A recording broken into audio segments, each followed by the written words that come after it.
Survey జనా సుఖినో భవంతు. హాయ్ జ్ఞాన్ సుధా సభ్యులందరూ ఎలా ఉన్నారు? అందరూ బాగున్నారని అనుకుంటున్నాను. నేను అందరికీ కూడా మినపసొన్ని చేసుకోవడం ఇంట్లో అలవాటే కదా, కానీ పెసరసున్ని ఎవరు చేసి ఉండరు. అందుకోసం ఇవాళ పెసరసున్ని ఎలా చేయాలో చెప్తాను.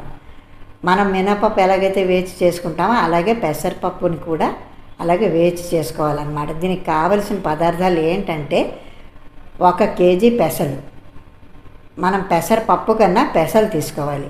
1/2 కేజీ చక్కెర, 1/4 కేజీ నెయ్యి, 10 గ్రాముల యాలకులు. అర్థమైందంటాను. కేజీ పెసరపప్పు అనుకోండి, లేకపోతే పెసలు అనుకోండి, దానికి 1/2 కేజీ చక్కెర కావాలి, 1/4 కేజీ నెయ్యి కావాలి, 10 గ్రాముల యాలకులు కావాలి. పెసలు కూడా మినుముల మాదిరిగా వేయించాలి. వేయించిన ఈ పెసల్ని తిరగట్లో పోసి విసరాలి.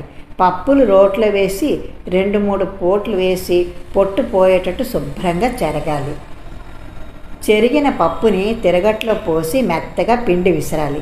ఎలాగైతే మినపసొన్నికి మనం పిండి విసురుకుంటామో ఆ విధంగానే ఇది కూడా బరకగా కాకుండా చాలా మెత్తగా ఇది విసరాలి. ఆ తర్వాత చక్కెర రోట్లో పోసి దంచి జల్లించి ఉంచుకోవాలి. పెసరపిండి మెత్తగా ఉండి చక్కెర కానీ బరకగా ఉంటే తినడానికి బాగుండదు కదా, కసకసలాడుతుంది. అందుకోసం చక్కెర కూడా మెత్తగా ఆడి జల్లించి పెట్టుకోవాలి. ఏలకులు మెత్తగా పొడుం కొట్టుకోవాలి.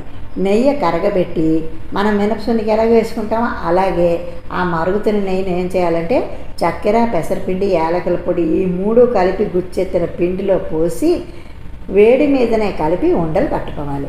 పెసరసున్ని కూడా మినపసొన్ని మాదిరి కమ్మగా మధ్యాహ్నం వేళ తినేందుకు బాగా ఉంటుంది.